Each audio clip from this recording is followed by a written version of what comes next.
What's up, everyone? Welcome to another edition of the Starlight Digest, a podcast bringing line talk and digesting Star Wars topics over 1,000 years.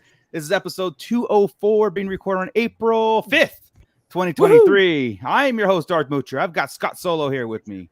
What's up, nerds? Got Bootleg Joe. Hey, yo, nerds.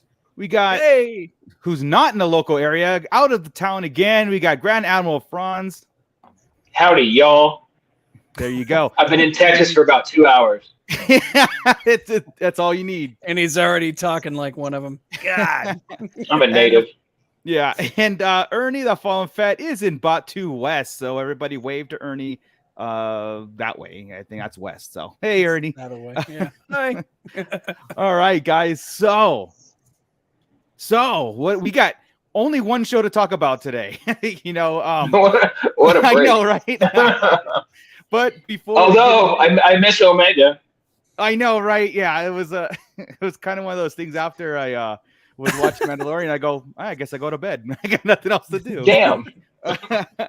But before we get into all of that, of course, we have to give credit where credit is due. I'm going to kick it over to Scott to shout out our Patreons, and then head over to the pit because they want to be digested really bad today. I can see it. I can feel it. I can smell it. All right, Scott, take it away. Yikes. All right. Yeah, ew. Gross. We need a graphic. No, we don't. I might be able to work on that. I don't know. So, hey, thank Smell you. the pit from here. Sorry. Thank you, one and all, to our Patreon members. We really appreciate you. Every dollar you donate to us goes right back into the production of the show. We're currently looking at hiring Lizzo to come on just for a quick interview. And without your money, we couldn't do that. So without you'll be doing that by yourself, but go ahead. So without further ado, we're going to go ahead and make a quick shout out to AJ from the Forbidden Panel, Cliff, Brandon and Anya Epler, Don the Dad Dorn, Don and Brady of the Escape Pod podcast on the Red 5 Network, Eric Grubb, Fanboy Mike, Flavy Davy, formerly of the Nerds with Attitude podcast, Gavin Connor, currently of the All Cure Holy Hour podcast, Mervine, Nicholas Schaefer, Matt Logic, and Ryan from the Star Joes podcast. Now, we need to hear from Matt Logic to confirm exactly how many Bad Batch bingos he got. I think the number's at 5 right now because we're going to be doing the lucky card. Here. You got about 5 minutes to let us know, Matt, and to add more or take away more or whatever it is. That's right. And I will take them away. I'm in that kind of mood tonight. I'm in a fighting mood. So currently digesting in the pit, we've got Cliff. We do have Matt Logic in there. Woohoo. What's up? Cliff, that's the name I haven't seen in a long time. Don the Dad Dorn, who by the way, happy Passover to all of our Jewish friends out there. Happy Passover. Don the Dad Dorn was just over here having some matzo ball soup with us for Passover dinner, and he flew home. He's like, I have a podcast I have to watch. Nice. So he is home now. We've Awesome. got Gordon in there. We got Bootleg, who's not only he can be in 2 places at once. It's amazing how good Bootleg Joe is. So, world between worlds type thing. Yeah. Oh man. We've got Santo 1414, Rick Jones, Nebula's B. That's our friend David Brady, the guy who interviewed us for that TV show, Inland Empire Alive. That's pretty cool. Hey, what's up, David? Who else have we got in there? We've got Phoenix Richardson. Hey, what's up, Phoenix? How's it going, man? Matt Logic says he will take 5. Oh, wow. He's just going to go ahead. It was more, but he'll just take 5, because he doesn't want to overdo it or anything like that. Matt. Yeah, that's fine. 5. I think you're in good standings there, but I think so too. Your chances are really, really good. Hey, look, Julianne Fernie. That's awesome. Julianne Fernie with the super chat, kicking this episode off, running in the forum when the toxic Star Wars fans are running from the toxic Star Wars fans. Let's put that. Save me. There's you'll get saved today. We're not there today. Yeah. And the nerd alert. We might be on the edge, but we're not there. No, we're not toxic. Not at all. So 1, 2, 3, Awesome, 4, man. We cool. got a bunch of people chilling in there too, and the conversation is gonna get heated in a good way, I think, and it's gonna be a lot of fun. Scott alluded to this about our Bad Batch bingo. Started with as a joke, but the beginning of Bad Batch turned into something cool to give to our Patreons. It's not gonna be the last time we do this. So every week, everybody just want to catch up real fast. We offered a bingo card, making fun of certain tropes in the Bad Batch, and a lot of them, because we were so pissed at it, because we were so angry with how the Bad Batch I was going. pre-mad every week. Chris was pre-mad, and yeah, it was a lot of fun doing that. So everybody who submitted a bingo, Scott has a wheel up. We're going to go and spin that and give that Wampa away, because of course you cannot smash that like button without your own Wampa. So while you're at it, go ahead and smash that like button. Subscribe if you haven't subscribed. And in the meantime, Scott, I'll hand it over to you again. Okay. Get that thing given away. What was that? Give it away now. That was a Wookiee. That was a brown Wampa. Real quick. I'm trying to figure I out can't find my how to bring Wampa. I it. don't know where it's at. Boom. There we go. Thank you, Marco. All You're right, welcome. so Don the Dad Dorn had 2 wins. Gavin Connor had 1 win. Poor Gavin. Jeez. And then Matt Logic dominated with 5+ wins. So here we go. Let's see how this goes. Are we ready? Go for it. Boom. Boom. I'm betting There we on go. Gavin Connor. That'd be pretty funny, wouldn't it? 32 Here it comes. Here it comes. odds. Oh, Oh, What? look, it's Matt Logic. How could Shocker. it possibly be Matt Logic? nice. Well done. nice. Well done. Congratulations, Matt. Congrats. Go to the Patreon page and go ahead and submit your email or your address, and I will get this in the mail to you this week. You should have it Awesome. by the weekend, hopefully. Awesome. And then you can smash that like button with That's it. right. That's right. Again, that was a lot of fun. I mean, we tried to implement some more interactivity with the shows as they go on. I think that was a lot of fun. So Yeah, it would have been cool for Mandalorian had we started with it, but today's episode would have screwed up every card. Yeah. I wouldn't have had Droid Morg. No, Droid Morg for the win.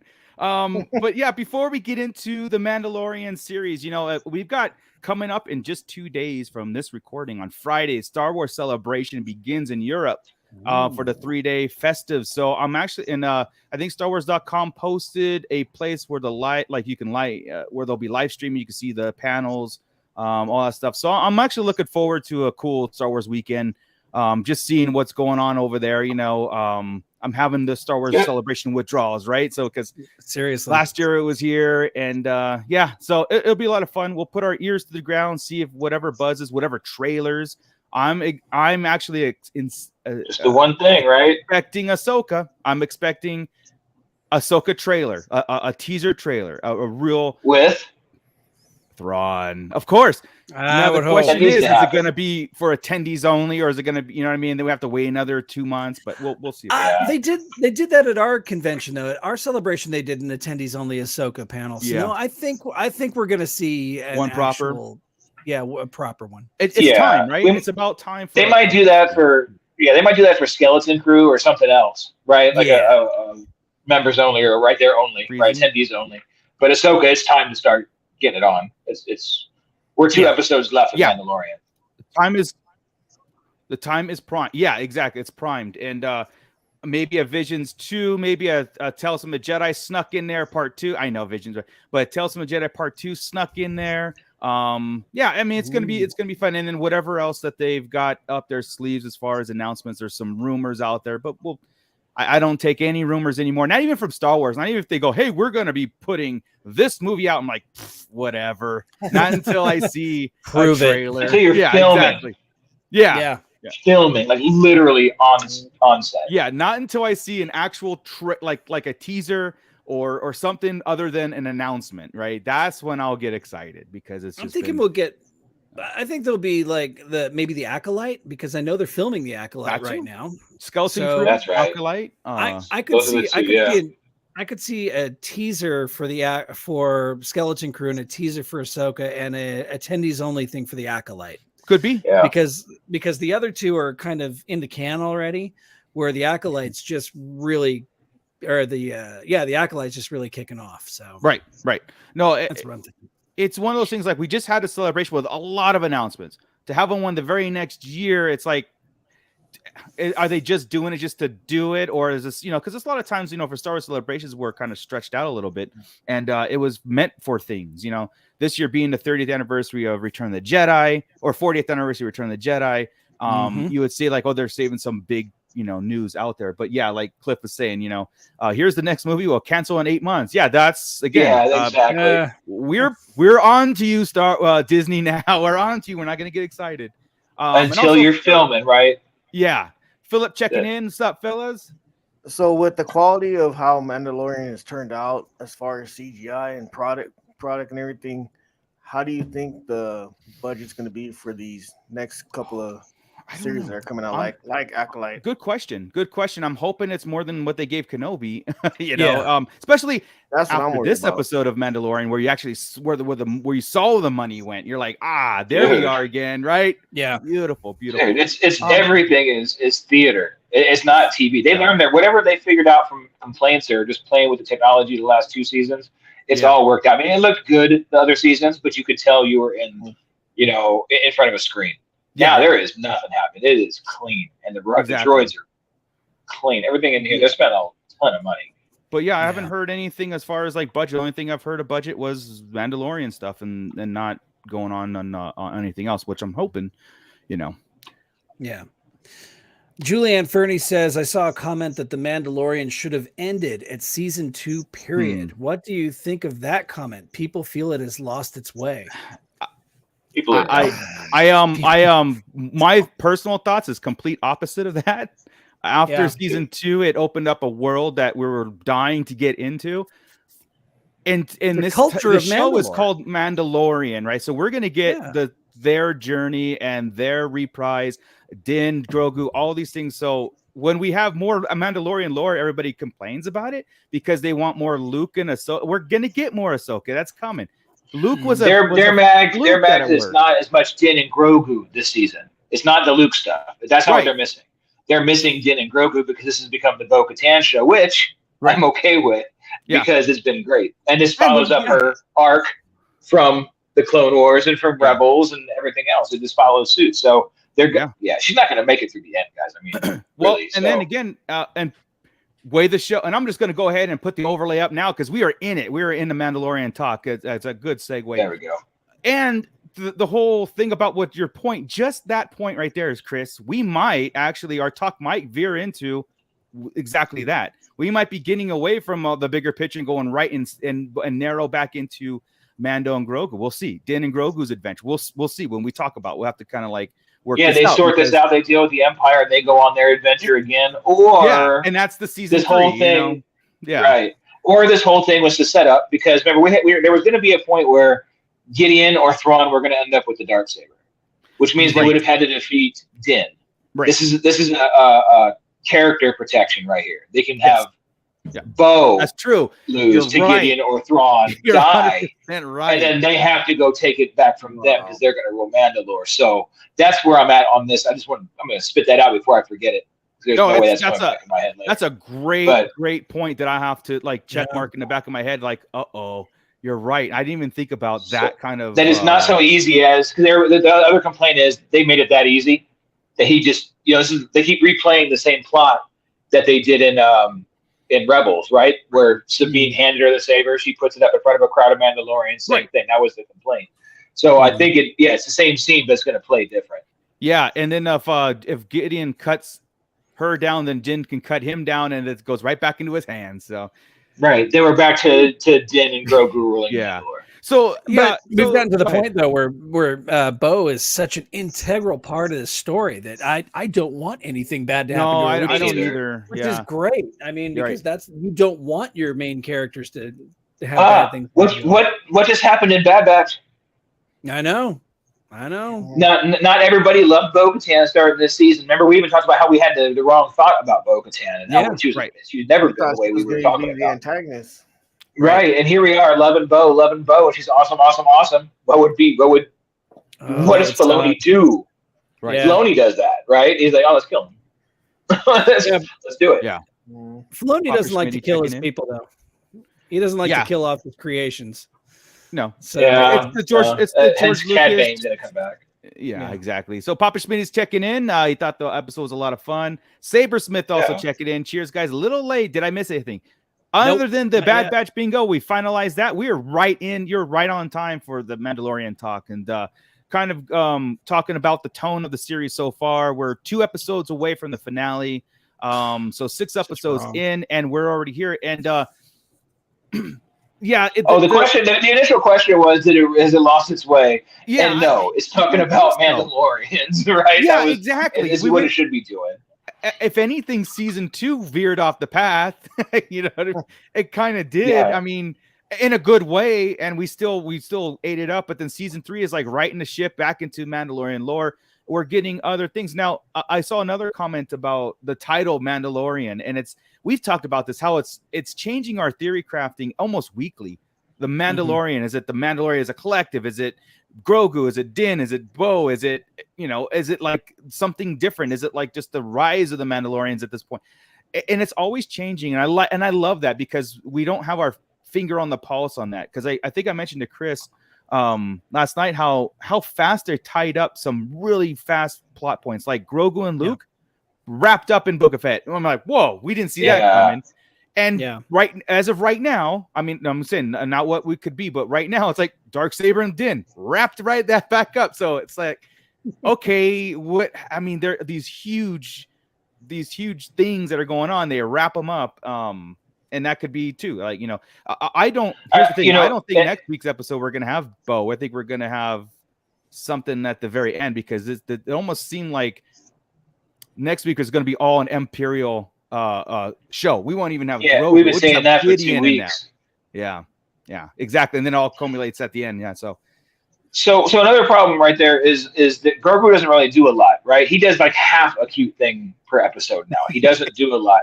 So part of the thing is people complaining about that, but also the fact that he feels like squeezed in, like Disney insisted that they use him in this season. Like the whole Boba Fett 2 episodes feel like that was thrown in to get him back into this season early, because Disney didn't want him not in the show, right? That's not, but I don't see that either, because again, the story here is so good with all the other Mandalorians. It's great. Yeah. But to answer the question of the title, the Mandalorian, he's the only one that people call the Mandalorian. Yeah, I mean, they make it a point all the time. The last Pirate King, it's the Mandalorian. It's he's the only one that gets called that. So I still think it's his show. I just think he's taking kind of a back seat right now to the lore, but he's learning the lore and he's bringing it all up. He's gonna be the chosen one. It's not Bo-Katan. It's almost like, it is like we're following their journey, and all these people are coming intertwined into his path and his story. Even Grogu, is intertwined in his story, and when he goes off, Din is, whatever. And it's like, I don't know. I have to me personally, I have zero problem with the season whatsoever. I think it flows from season 1, 2, and 3. It's an awesome adventure. Plus the notion of it's going on for a long time. There's going to be a lot more story that they've got to tell, and we're going to be going. I mean, we're gonna do this for a while now. So it'd be different if this was like the season finale, like the series finale, and we're getting to these points where it's like quickly wrapped up or whatever, and like, wait, there's so much to do. These people will come back around in other seasons or in this season or something. Even today with our cameos, I bet they're coming back. They're coming back. Cameos. And mentions. I mean, even Dooku came back. And even that was great. I mean, the Techno Union, they all came back full circle. And those, even in dialogue, it's magical, right? Yeah. And dialogue is still very cool. So guys, Anakin almost got dropped, dude. That was awesome, right? When he was about to say by the Jedi Jedi Enforcer blasted. Dude, that would have been awesome. That because what would Din have thought had he heard that and heard Skywalker right then? Oh yeah, that would have been interesting. Because that's how he calls Luke. He only calls Luke Skywalker. Right. Yeah. I'm looking for Skywalker. That's right. So that would have been kind of neat. That would have been cool. That'll have to come up at some point. Or they just block it there for fun and say, you're never going to see this. It doesn't matter, is what he was telling us, right? Doesn't matter. Yeah. Exactly. So this episode is called Hired Guns. And my second go around watching it, And everything that's when everything just clicked. Honestly, I watched it last night for the first time. I was like, okay, that's okay. I get it. There are some things, like, whatever. And then I was like, okay, boom. And we talked about it. And then I watched it again. And I didn't, the title didn't hit me last night. It hit me today. Hired Guns. Makes perfect sense. This whole episode makes perfect sense. There's a couple plot points that I'm very confused on, and it has nothing to do with the Mandalorian. It has to do with that city and stuff. And you're gonna have to help me understand, like, Christopher Lloyd and stuff. But we'll get into that. But the leaks, horrible. Let's talk about the intro before the Mandalorian title. That whole the flashbacks. Yeah, the flashbacks. Previously on. Yeah, okay. Previously I on. won't even pull that up just yet. Then. Oh, no problem, Scott. No problem. Because we're getting it'll flow into it. Oh yeah. The previously on took like a minute and a half, and it was the whole recap of Bo and the Darksaber, and I mean throughout the entire thing, and that's what I'm sitting there going like, oh, we're gonna do this, and like why is this recap here when our theory crafting didn't have this? Right. They telegraphed. See, I've never seen the previously on telegraph the ending that much. Where I was like, wow, literally it just showed him drop the saber, her come take the saber, and it made that point like you were like, oh, exactly, it's her saber. And then him picking it up after nonchalantly in the recap. In the recap, I'm like, oh, that was so nonchalant, but they should never. Papa Smitty said I was ready for it. We called that in the in our episode review of that episode, though, because we were like, is this like the Elder Wand where it now belongs to exactly? It'll only properly work for her now. Yeah. So 100%. We said that, like, why didn't she just take it? If that was like, that's mine. Exactly. So but the previous line was like, it was like kind of a little bit too much telegraphing. Papa Smitty even agreed with that. And then we get into the Mon Calamari and what ship is that? Quarren. They live on the same planet, right? They're a warring species from the Clone Wars. So I like this. It was and okay. So Chris brought this up. The Mon Calamari prince that was in this, was this the senator's son? I mean, it could be from episode 1 of the Mandalorian, the very first episode, when it's like, oh, look, a senator's son. The other one was the son of a nobleman. Oh, right? maybe that was this was a prince of whatever, right? But it could still be the same. That son of a nobleman. Could be. Could be. Yeah. Same. We're basically getting caught up here with where Axe Wolves is and Sasha Banks. Again, I have to write this down. Whatever. Casca Reeves. Casca Reeves. Thank you. Casca Reeves. Yeah. Okay, I'm writing it down. I'll still forget it. But so we're finding out where they've been, and they're basically hired guns at this point. They're just kind of like just trekking through the galaxy. In a Star Destroyer. Credit, and I love the fact they're just like, look, we're not Imperial, we're Mandalorians, and like we're damn good at what we do. So you might want to just hand over that kid, and we'll just call it a day, okay? Captain, talk to him. Don't make us jack up the ship. We're gonna take it. It was pretty awesome. But made it very clear that they only worry about the money. They don't care about anything. That's not up to us. We don't care. Whoever's paying us. They're made it very clear a couple times. Yeah, they're right now, like I said, with like the armor said, they're identified or they have no identity out there. There's just clans out there just doing things. And then he took over Bo-Katan's group there. So yeah, Joey's favorite scene here. I was like tentacle groping of. I don't know. I thought it was cool. Yeah, it was cool because these are two warring factions. Yeah. This is also the first time we've seen a female Quarren too. Yeah, you can tell that there's a difference in the anatomy of the faces and all that. It's the teeth. They're kind of scarier looking because the other one just kind of looked like, I don't know. This one's kind of frightening. The teeth on it were kind of. Yeah. Hey, her little tube she was in the chamber was really cool. That was cool. Right? Kept her water. Somebody brought a wine glass out to her and dropped a goldfish in. Yeah. That was wacky. Yeah. I do appreciate this series really exploring some alien species backstories and cultural differences. Like we get into more of the Ugnaughts later. We get into these guys. I mean, it's just the Trandoshan, right? We get into like some really cool fill in the blank stuff. They're not just mean faces in the streets, you know. For sure. Yeah, That's cool. yeah. Yeah, I like these guys. I had more respect for Axe Wolves in this episode than I did because he didn't do anything before. You know what I mean? Now it's like him and Casca traded spots. He didn't say a word last time we saw him, and Casca was at the mouth and the muscle. It's reversed this time. Right. Exactly. And it's so funny, like even Casca, even all her stuff going through this whole episode, even in the end, the looks that she gave, I was just like, she's so badass. You know what I mean? Like I don't know if she just like, it's just the looks that these Mandos give. She'd rather be behind Bo as well. I think so. Yeah. A lot of them did at the end when we get into it, you know. Well, actually, when we get into that, there's something else. Yeah, for sure. Oh, okay. Yeah. But so the recap of us catching up with the factions and where Bo's going to, like they're on this other planet. I didn't catch the name of the planet. I forgot it. Yeah, it's like Pfizer 15 or something like that. Yeah.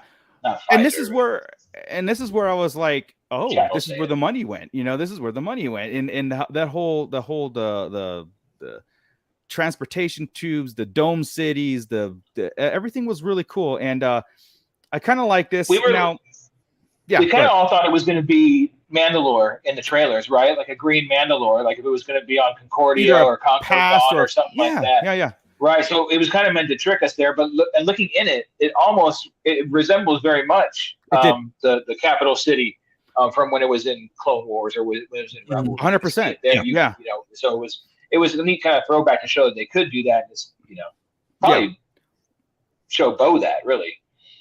How fast they built that and can do it again. Yeah, could be. I mean, she went from Mandalore's Lost to all right. Let's do this now. I'm sent out to get all the other clans united. So, it wasn't like Plantier 15, was it? Plantier. How was the chat not told us yet? Plaisir. Nebulous Bay. That's it. Oh yeah, Nebulous Bay right there. There we go. Hey, thank you.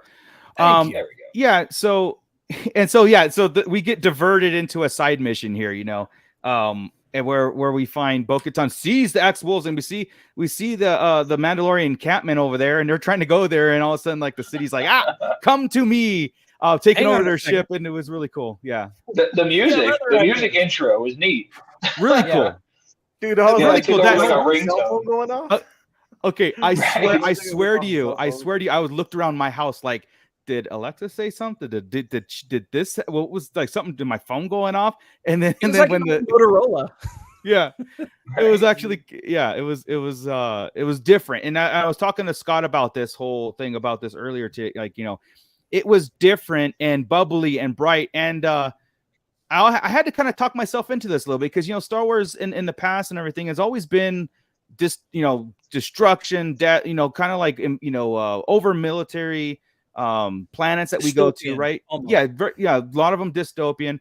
But I was thinking to myself, like, okay, this is how I go, you know what else would they do after the Empire? They would rebuild, and the civilizations would be rebuilding to what they are. And I saw some things on the internet about that too. Like, you know, what is this, Star Trek, where everything is like, I go, you know, no, it's just an alien civilization, and they have their cultures, and their cultures are able to shine again. And that's where hundreds of thousands of planets. We're dealing with planets all the time. Yeah, they're able to shine in a way that they haven't since episode 1. Whenever we look at Naboo and we see, hey, look, Naboo is bright and shiny and sparkly, and there has not been a civil war on Naboo for years, and there hasn't been a civil war here for a while. So, why wouldn't they shine it? Bright as Bespin. It was no brighter than Bespin. Right, same type of thing. It's like people just like to complain. Man. It's just it's the aftermath of the Empire, right? And it's the celebration of freedom again, and people can do their thing. Like I said, you got the banners and the bright, and the apparel is brighter. Even on Coruscant, in that and where Dr. Pershing was talking in that hallway, you're reminiscing back to, like I said, episode the prequels, and it's just the cultures are coming back to life, and that's how I'm looking at it. Like things are coming back to life in the galaxy. Before we start getting into other stuff. Yeah. The Hyperloop. Yes. Thank you. Hyperloop. I want one of those to go up and down the Cajon Pass. I'm telling you. We're supposed to get it. Well, not the Hyperloop, but It told them, don't try to get out. Yeah. And they just shot him. That was awesome. the San Andreas Fault goes right in front of the cone pass. So I don't know if he really went. But yeah, so this is cool. Okay, everybody's first reactions to our first cameos we got here. I was stoked about Jack Black. Okay. I don't know about the other one. I didn't know who she was. Yeah, I didn't care. I didn't know who she was either. It wasn't until after the episode when Joey piped up and said, "Hey, what did you all think about Lizzo?" I'm like, "Oh, is that who that was?" I don't know. Yeah. When I first still don't know who she heard, when I first still heard don't Jack Black, though, when I first heard Jack Black, I'm like, "Oh God, really? We're gonna go Jack Black? He's really gonna be in this episode?" And then he's talking about, "Hey, you all like secretions, right? Why don't you sit down, have a little sip, sip?" I'm like, "Don't do the Jack Black thing. Don't do you act like a different person." And then he got into the role, and I was able to ease into it a little bit. I dug it. I was like, oh shit, Jack Black's here. And I then did too. Right off the bat, I bought in. I was like, oh hell yeah. Where are we going? Nah. And that's where I thought about Lizzo. That I was opposite with that. Like I go, she's not an actress. Why is she here? Oh, because she wants to be in Star Wars, and it's just like your attitude with Flea being in Kenobi. You know what I mean? Like what was like he has no business being in Star Wars. Like I don't want to get into it, but I mean that's just the whole thing. It's like to me, Star Wars is more than what people think of it. It's our thing, right? I love it. I don't really care if Lizzo likes it or not, and she's weaseled her way in it. That's why I was just like, here's the thing. I get that with the movies. I understand that completely. Leave the movies where they're at. Don't bring in people just to bring in for a face or anything. Sure. But this is a TV show. It's a weekly TV show. Sure. I can't think of a weekly TV show that doesn't have guest appearances, and you hear like, oh, this week on. Yeah, whatever, and you have a special guest appearance. This is just like that. We were watching a serial western in season 1, right? I mean, it's just different. But they bring in TV stuff, and this is it. This guest of the week, and it's been really cool. And Jack Black in Star Wars worked. His character worked. Also, Ex-Imperial. Yeah, Ex-Imperial. Yes. Who's okay? Let me bring this up here. Okay, yeah, Nebulous B. I mentioned this too with Scott and the guys. Yes. Or Chris, is Nebulous B saying it's the Wally planet where the service droids are helping the humans evolve into gelatinous blobs on floating chairs? That's not true. Yeah, that's. I mean, I'm not gonna say it here. We're a PG friendly thing, but they hired the actors that are perfect for that kind of concept. In that thing, and it made perfect sense, right? The first thing I thought was Wally. I mean, even when we get into like why they're there in the first place, is like the droids run the thing. Everybody's just having a party. We're just overindulging and living off the spoils and stuff. And I'm in too. But that's how the Matrix started, by the way. So the movies, that's exactly how the Matrix. That's all about to start in real life, anyways. They give me the feel of like Munchkin Land. Yeah. Well, I mean. That's the cultures coming to the forefront, right, Joey? That's like the like Lizzo's outfit was awesome. Like it said, it's different, holographic tail and stuff. I like that it's creative in that aspect. I love the outfit. I thought that was awesome. Yeah, but absolutely awesome. Yeah, that whole thing about like him being an ex-Imperial, and again how Chris mentioned this too. It's like the Scarlet Letter. They all have to wear it. They all have to wear it, and then everybody. Even on a planet that's not New Republic. Yeah. He has to wear that A on there. I think it's the A, Airbus A on there. No, he has is it a, oh, it is the A. Yeah. I didn't even think about it. I just thought it was amnesty like a logo. For the amnesty program. It sure is. I just thought it was stripes, and you're right, it's A. Yeah, it's really cool. Like I said, how do you integrate yourself? Jeff Black, I'm sorry. He's great. I like him. I had with it, Okay. I think he's gonna be a twist later. I think he'll come back, and I think he's still see that. Yeah. I think that's the reason you bring Jack Black in, and it'll look like that. And he's been on. No, I definitely did I took care of the droids. I definitely took care of the droids. I mean, just everything. Not we know who really did it and screwed around with it, but still. I think he's gonna play something up later. Okay, well, I want to talk about this. The whole purpose why they're there and what Jack Black, what they hired them to do, and Bombardier, Captain Bombardier. Yeah, Captain Bombardier. Again, how do they say it though? Bombardier. Bombardier. Oh, is it Bombardier? Bombardier. Mm-hmm. Yeah, that's how they say it. Yeah. Hey, but with a name like Bombardier, get that corn out of my face. but with a name like Captain Bombardier, right? That's what makes you think he's going to turn because again, they're telegraphing this move. Yeah. Okay. So this whole side quest here, you guys kind of have to talk me in. We got to talk it through here because we got our Christopher Lloyd also. Christopher Lloyd was in this whole thing, and yeah. Well, I thought again, this is an actor. He's awesome. I love him. He's great. His motive behind this, and okay, so how do we set this up? So the droids are running the industrial, all doing all Everything. the commerce. They're running everything. Yeah, and the droids do all the work. Right, and so now they're having sporadic bouts of droids violent resistance. Off. Yeah, oh my god, the videos. Yeah, the videos you know which one's my favorite. You know everybody's screaming bloody murder. That's awesome. Okay. Okay. So in the sake of time and everything else, they were sent to investigate why these droids are doing it. Christopher Lloyd's character here is telling what's it? Hellgate. Hellgate or Hellgate, yeah. I think it's Hellgate, yeah. So Hellgate's telling him, it's like, yeah, basically, I have all the reports of all these droids that are misbehaving. And I have this one shutdown button that I'm not going to press because everybody else would just panic and not know what to do. Button. Yeah, it's this big. What's this big red button? Just down the whole town. Every droid, just this big ass red button by my elbow. So explain to me, guys, his motive behind this. About what he's behind them. Oh. He's behind this whole the droid upright, like these little uprisings of little here. But he's also reporting on them at the same time. Like if to me, if he was going, he wants to just. I don't know what he was. What's the motive here? I think he wants to destroy the droids because remember the droids are the idea of Bombardier, right? Isn't he the one that brought him in and helped do all that? Yes. Get that stuff, if I'm not mistaken, right? And he doesn't like Bombardier, but he was very loyal to the Duchess. Okay. Right. Yes. Even asking for her forgiveness at the end and all that, but not liking him. So he's trying to undo what Jack Black or Bombardier did. So he's trying to make it look like his idea was bad, and then get rid of him, get rid of. Yes, I think so. That's the best I can do, dude. That's the best. That's what makes sense because otherwise, as a whole, it doesn't make sense because he was it's counterintuitive. Separatists, the separatists were all droid. They were all droid builders, and they utilized the droids in the war. So, I don't know.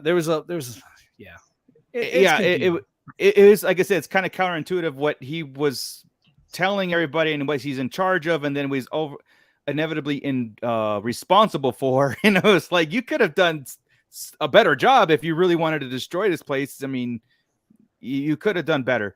So on the point of Christopher Lloyd, the Elder Mandalorian leak was a complete miss because this guy he's done. And here's the thing, to the question to you guys in the pit, the rumored of Christopher Lloyd being in the Mandalorian season 3, are you disappointed that this was his role? Yes, absolutely. Yeah, I'm with you because I feel like it was a wasted role. I think they could have put anybody in that spot, and to have Christopher freaking Lloyd play that small part character. That was my least favorite part of the episode. Yeah. I think what upsets me the most is I had this with him in there. I had this vision of different Mandalorian sects coming around. Yeah. And he'd be to combine with him there. That takes away his elder piece there. And all that really makes me think is we're done bringing Mandalorians together for right now. Like this group was the group. Right. With the fleet. And now Bo's job is done, and we're not bringing a whole bunch of clans together, and that kind of kills that whole theory and thinking. And this episode did a good job of killing a lot of that. Just with I think it's just going to get interrupted. I think it's going to get interrupted. I think that maybe her plan is to go out and get more, but we won't see that because we've only got 2 episodes left. They're all going to get back to that main planet that they're on. Desert. No, wait, they're on Navarro. They're on Navarro now. They're all going to get to Navarro. And Navarro is where Gideon had his stronghold. Yes. It's going to be full on Imperial. My opinion, it's going to be full on Imperial from this moment on. And we're going to get, that's what I'm thinking, broke Gideon out. Yeah. With the scar, because we still have that, lingering over the last episode. We're going to have some Mandalorian Imperial loyalists, whatever they were called. So, okay, that's where I wanted to go. That's where I wanted to go. But the beginning of this episode kind of made me question a little bit. Was Axe Wolves and his group hired to break Gideon out? Because they made it a point like we do whatever the money goes, and I was like, don't do that. So. Where's the commando? That's why they made the point. I completely disagree. Completely disagree. I want them to do the other way, but I don't think they're going to do the cool thing. I want the commandos. I want the commandos. Absolutely, white with the red. I want it all. But I think they just hosed us on that. I really do. I do too. I don't. I hope not, because Axe and Sasha and Bo were all trying to hunt down Moff Gideon to get the dark. I know that they left Bo-Katan and her quest to the side. I know that they abandoned her, but I don't think that they would take money from Moff Gideon, who annihilated Mandalore. I think for the Mandalorian loyalists like that, I think that there's a hardline stance that they would not team up with an Imperial. That's what I think. Yeah. I think Woves and Din's racism type stuff showed today. And I think that's what the play on was, right? And I think this is really where the turn will be. He's the one, when they get to Navarro and there's a big battle with the Empire, it's because Axe Woves told the Empire they were there. That's how they're going to know.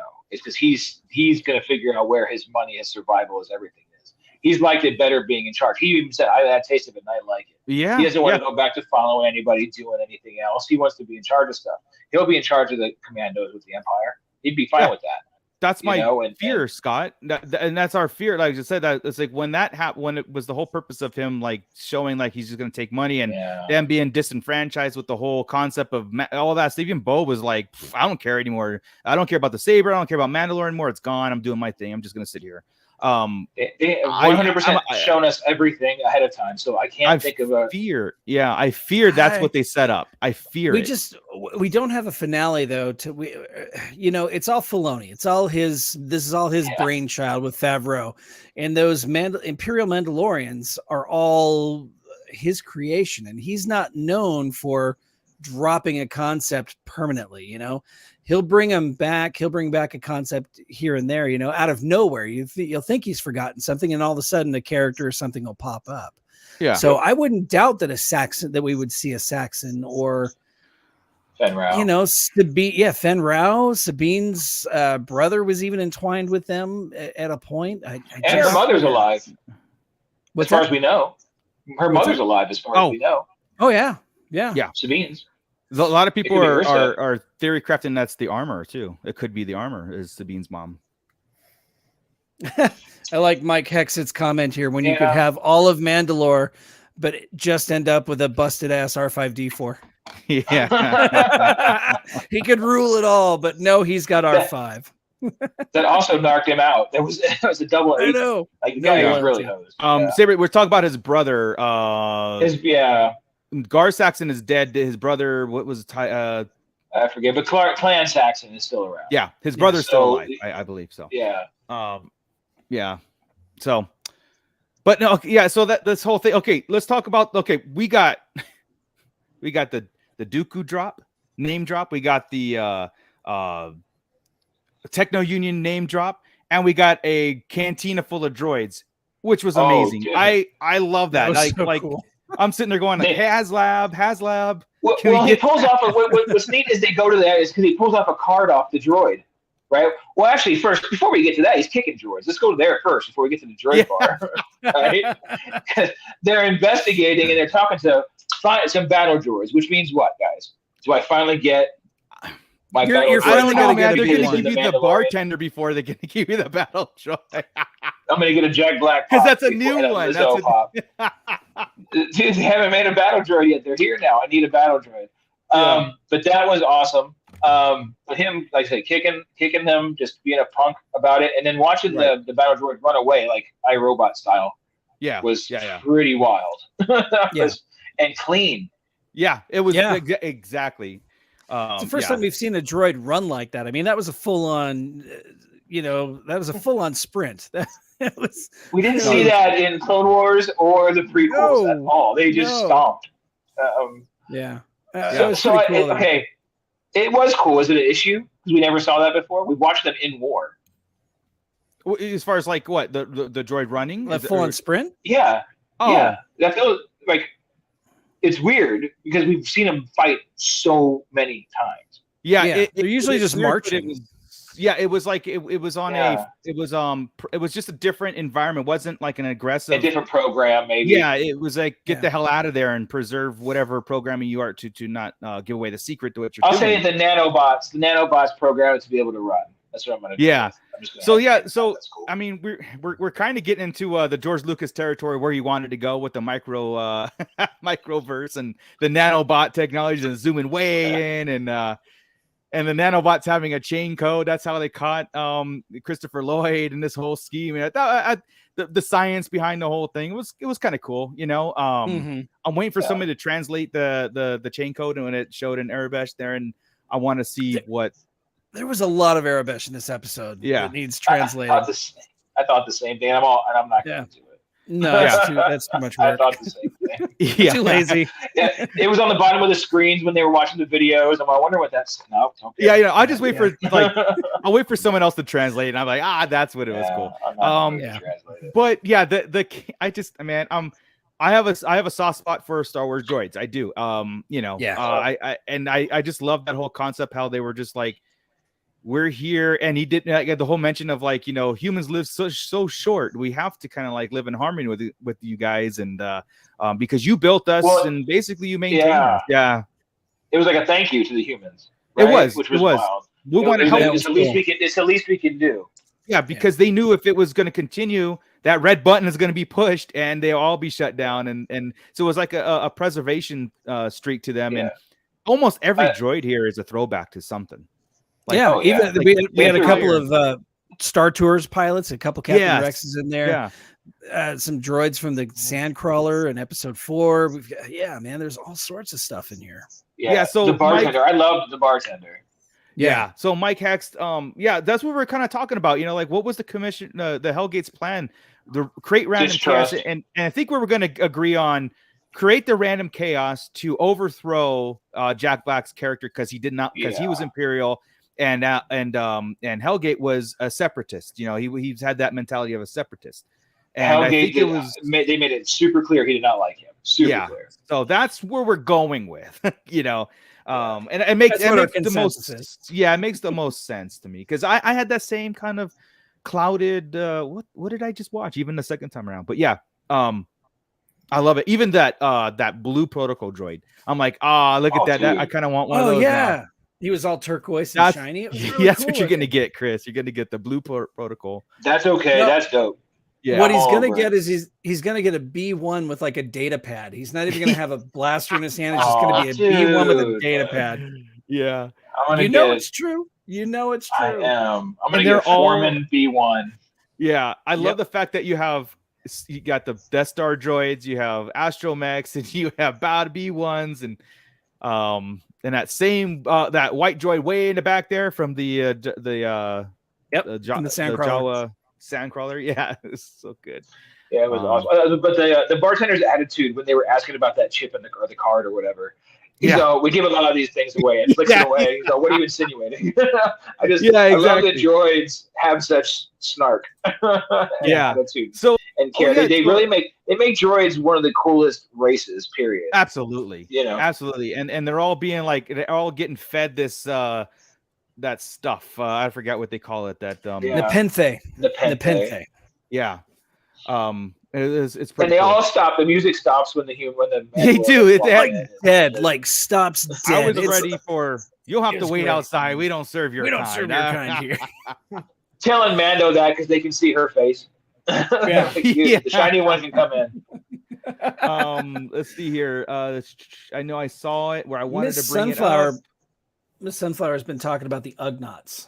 Yeah, that's what Julianne Fernie and Miss Sunflower talking about the Ugnaughts. I'm sorry. Yeah, Julianne's. Yeah, okay. So this is my question too. Ugnaughts, that's the solution for Din and IG-11. I mean, that's what we thought, but it didn't touch it. Yeah, I'm still that cannot be dropped. Once he got R5, he's like, who needs that old clunker? I've got this shiny. Like it is the most crazy dropped plot point, right? Ever. Exactly. Mm-hmm. He needed it from splunking, which you had a jetpack. You did fine just on your own. Yes, you got caught and that big spider dude got you, but at the same time, G11 would have been helpful. To be fair, destroyed his statue. Yeah. Yeah, he would have been super helpful in all those. That trip. I thought the Ugnaughts stole the show.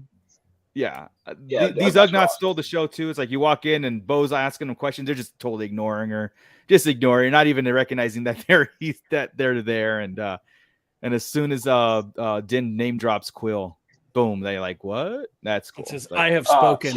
Yeah. I don't think I had this talk online today. I don't think he name dropped Quill. That he did, but I don't think that was the point of them listening. I don't think they know who Quill is.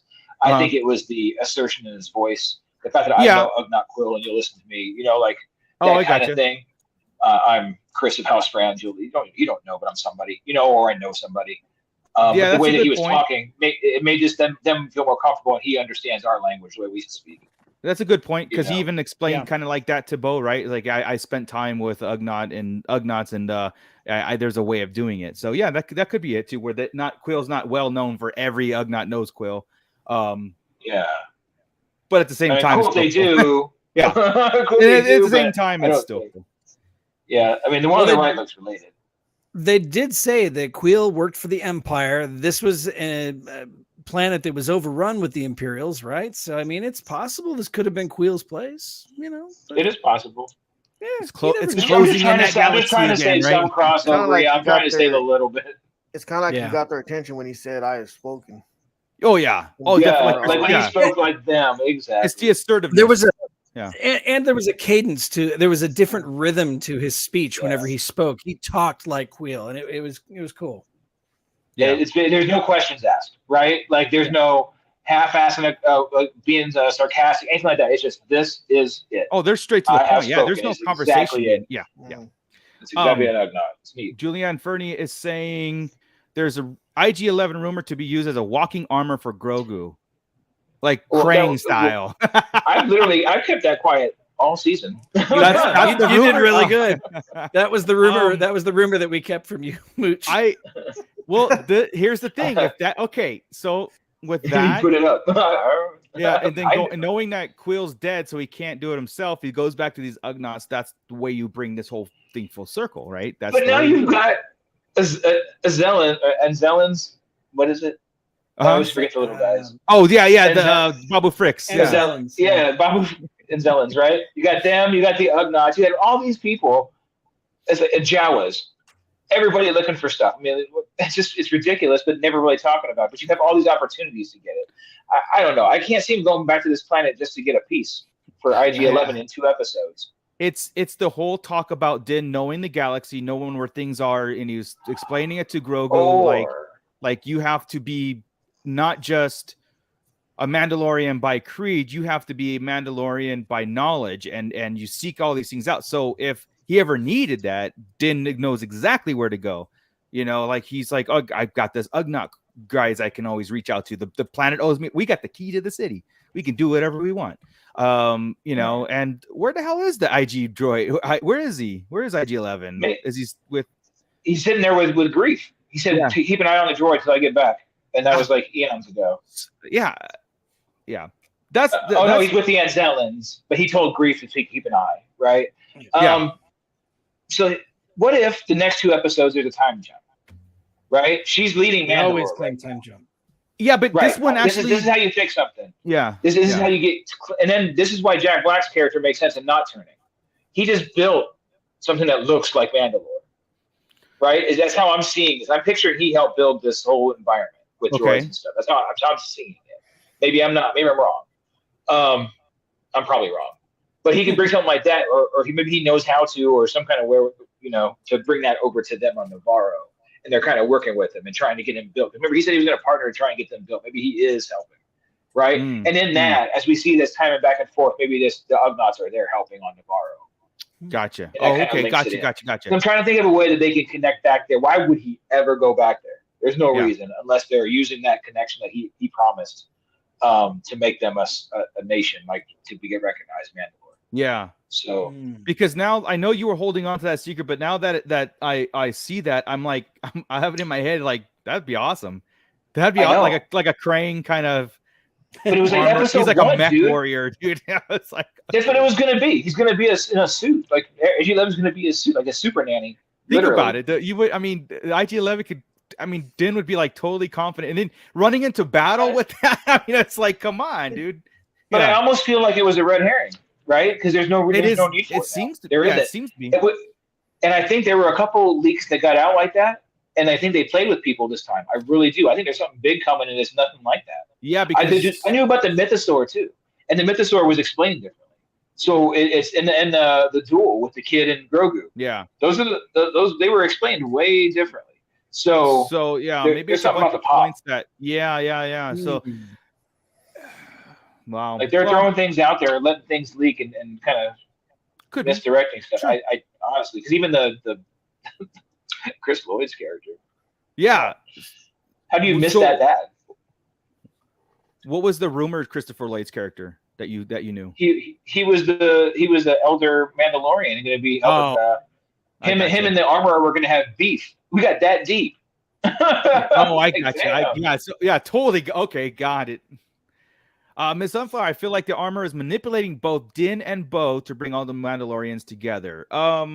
We kind of had like a little bit of discussion like that going back and forth about certain motivations, long game, short game kind of stuff. You know, last episode, and we're going to get into like the that whole Bo challenging Axe Wolf stuff right now.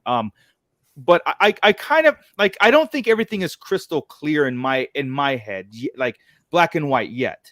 I think we got our directions. Like Armor sent Bo out to do this.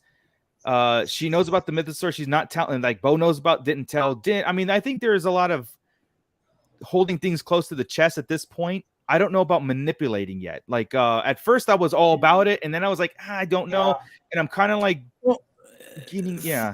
Think about what you're saying, though, manipulating them to reunite Mandalore. I say absolutely. I think absolutely spot on there. I think she is doing anything and everything she can to make sure that Mandalore reemerges as a power, or that is at least the walking both paths. The walking both paths. Taking that manipulation. No, we're taking that as a negative. Yeah, I don't think it's. So we're just saying she's moving. She's moving pieces around. Yeah.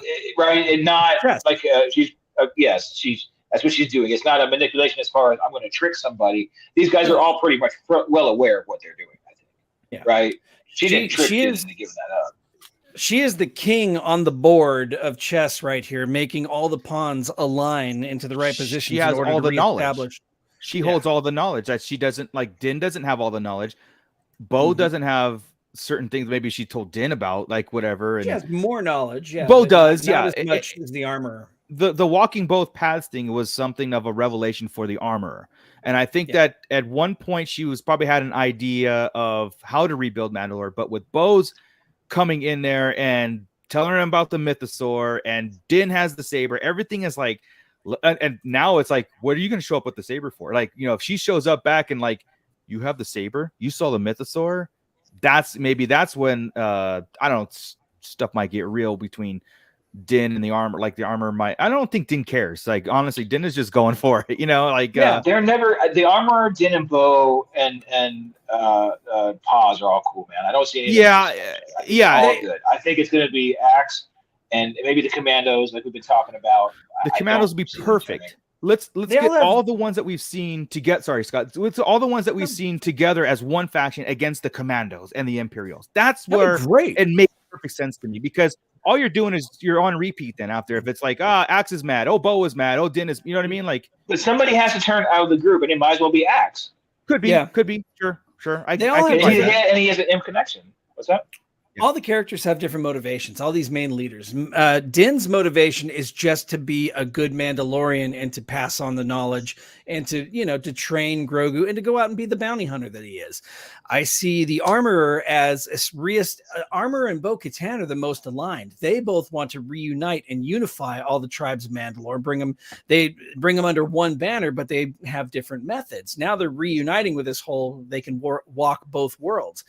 I see Axe as, you're right. I see Axe as the missing link, not the missing link, but he's the catalyst. Not the catalyst. He's not gonna buy in.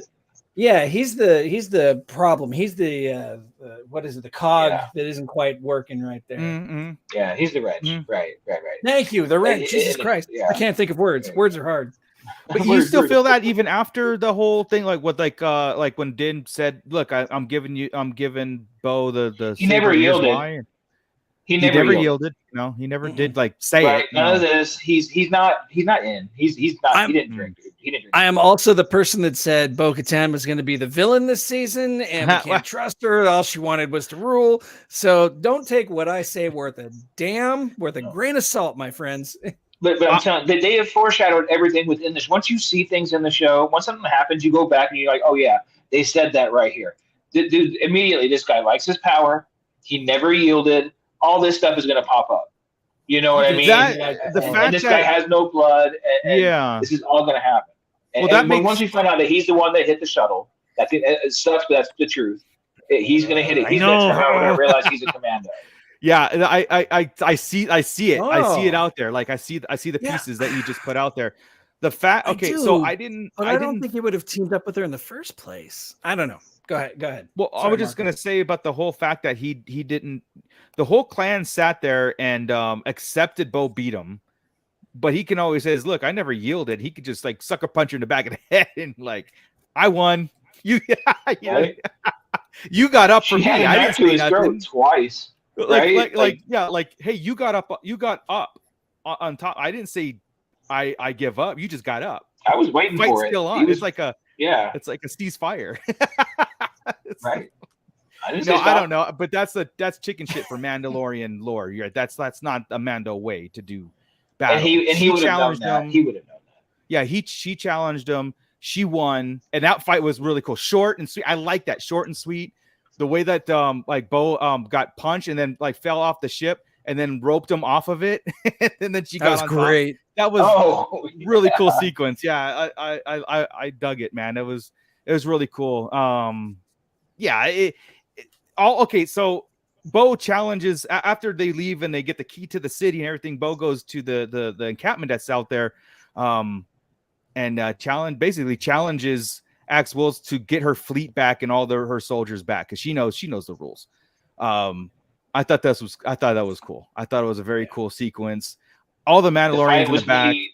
Yeah, the fight was neat. Everybody in the back there. Now, but whenever they say, "Okay, ready, fight," and he immediately shoots a missile at her, he's like, "Oh shit, this guy's looking to disintegrate her right off the bat." Yeah. Oh my god, he would have felt bad if it actually hit. Just can we appreciate behind them that ship? I mean, all the ships seemed like they were there. They had a Star Destroyer on set. It seemed like so cool. It's insane to me that this show is. Did you see the two Mandalorians playing catch? Yes. No. Yeah, they're playing catch like baseball, like ball and glove. Oh my god! Santo 1414. He likes how they use their jetpacks to fight. I did too. That was amazing. Well, remember, go back to Rebels. How they trained Sabine to use the Darksaber, right? Use your tools. What does a Mandalorian do? Use all your tools. And she was using jetpack, 100%, the rope, and everything. It was neat. Your journey, it's just like Sabine said in the Rebels, your armor tells a story. It's not just handed down heritage. It's everything that you adapt to it, upgrade it. Your missiles, like when Din got his the whistling thing, missiles on his hand. Whistling birds. Thank you. Whistling birds. That's all like this guy is an armored tank. You know what I mean? No one's picking a fight with Din. He's got he's like a Swiss Army knife, the fact that the whole thing is like, I'm challenging you and it's all everything, missiles, flamethrowers, swords, spikes, jetpacks it's just such a cool concept. It's not just like even when Casca and Boba went at it, right? It was flamethrowers immediately. Yes. Like they went at it. Yeah. Miss Sunflower. F Axe Wolves. He's an elitist. Yeah. See, and there's to something there. To Joey's point earlier about thinking it was Thrawn on the Imperial Star Destroyer, he's got that smug, cocky vibe to him. He totally fits. I mean, well, think about it. He was sitting down on a Star Destroyer, like sitting down, relaxed, just barking orders, or like, "We're gonna take your ship. We're good at over here." When Bo confronted him, he was sitting down. Everybody else was standing up around. He was sitting, drinking, like he's enjoying that the leadership role. Yeah. Yep. Taking the highest paid bidder, Love it. Yeah, but he's gonna be a problem. The fact that in 2 episodes. Yeah, so this is where I don't know, Scott, Chris. I'm kind of fuzzy on Axe's thing. Again, it could be. We'll have to see what's going on. But after Bo beats him, he still tells her, like, you put all your faith in a religious zealot over here that's that can't even walk our way and stuff, or you don't have the Darksaber to unite everybody. You let this dude, and you're following him. And the all the Mandalorians around him were kind of like listening, and they were nodding their heads and stuff. Yeah, and they look back at Bo, and that's when Din spoke up and says, "Well, I'll make this right. This belongs to you." Bo gave that speech first about Din. Because they called him not even a drop of Mandalorian blood, and then she defended him. She went off on how more Mandalorian, or as much Mandalorian as them, more than any of us. That was dope. That was cool. Again, he took the creed. He chose to walk the way, just like our ancient ancestors did. He's just as much a Mandalorian as any one of us. Yeah. Yes. Or anyone of them, that was us, or us. Yeah. That's the children of the Watch. The children of the Watch, and it's probably why the armor doesn't really, like, when she found out about the Darksaber, she found out about the air is breathable. She's just like, we're going to still be in this cave right here. We're cool. It's probably that kind of attitude where the creed is more important than bloodline of Mandalore, right? That's what the whole. No, I disagree there. I think that changed last week. I think once she told her to take her helmet off, the creed kind of took a curve. She's more into uniting Mandalore now. Yeah. Well, that's what I was saying. That's what her purpose was. That's why there was separated factions, and how she established the Children of the Watch versus what Axe Wolves was saying of like, it's blood. Almost like you have to have it in your blood. Yeah. There's mud bloods and there's pure bloods. Yeah, it goes back with There's actually a Sith race. There's a Sith race. Yeah.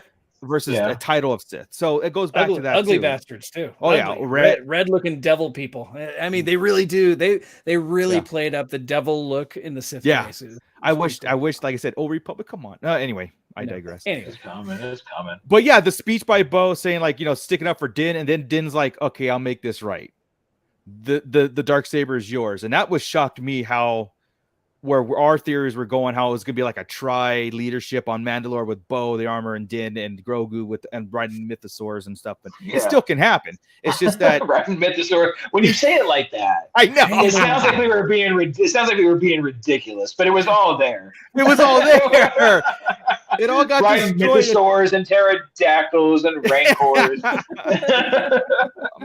I'm telling you, it was there. We get into this, But the fact that he found the loophole in the Darksaber story, the story behind it, that my enemy, I got defeated, my enemy took it from me, and Bo defeated my enemy, therefore it's rightfully hers. And I like the fact that he had to ask like twice, like it's hers, right? Like hey, according to creed, I need a consensus. You all need to vote. Like, look at me. This is the way it goes. How long do you think he's been feeling that way? Oh, I think he just hit him right now. Because he couldn't really wield the saber. I think he was waiting for the right moment. He tried to give it to her. He tried to give it to her immediately as soon as he got it, and she wouldn't take it. And now he's been kind of reluctantly holding on to it until, Paz Vizsla's like, well, that belongs to me. He's like, fuck, that doesn't. It's my ass, is mine.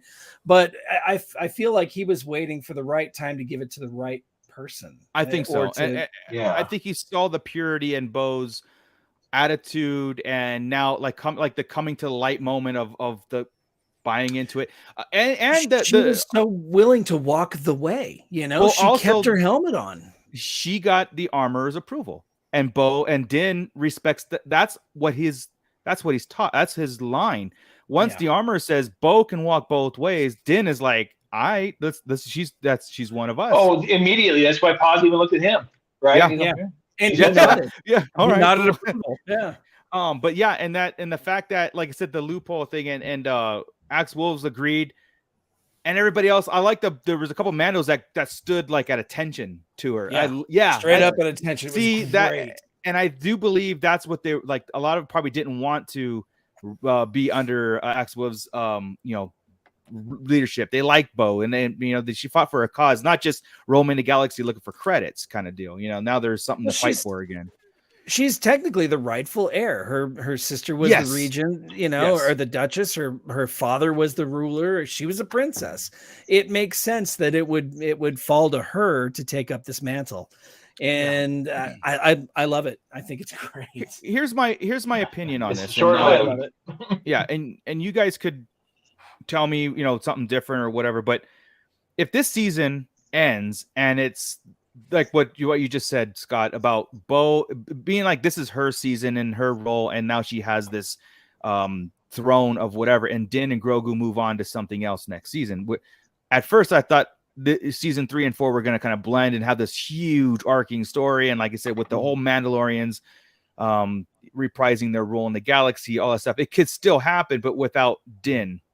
So I'm almost leaning towards that, where this was a Din's story intertwined, where Bo comes intertwined with his story, and eventually it's going to veer off. And just like Luke came in for a couple, like Ahsoka came in for a couple, Bo just stayed a little bit longer because it's more closer to Din's role and everything. But I kind of feel, and I'm actually okay with it, if this was a story that split at the end of this season. And season 4, we have Din and Grogu off doing their things, and with another whole kind of intertwining with utilizing the tools of the past. Like he still can utilize Luke and Bo and Ahsoka and all that stuff. So what do you guys think about that? I'd be okay with back to the way it was, and being a bounty hunter and all that. Yeah, like trying to find. Yeah, and maybe we get into more of Din's teachings of Grogu. Like he'll never abandon like the armor or Bo and stuff, but he just won't be with them.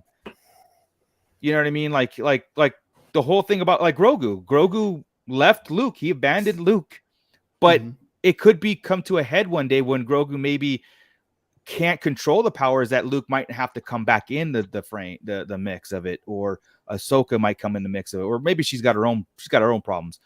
And same thing with Din. Din is when he was part of the Watch, he'd go out and bounty hunt do all this stuff, and then he'd come back home every once in a while.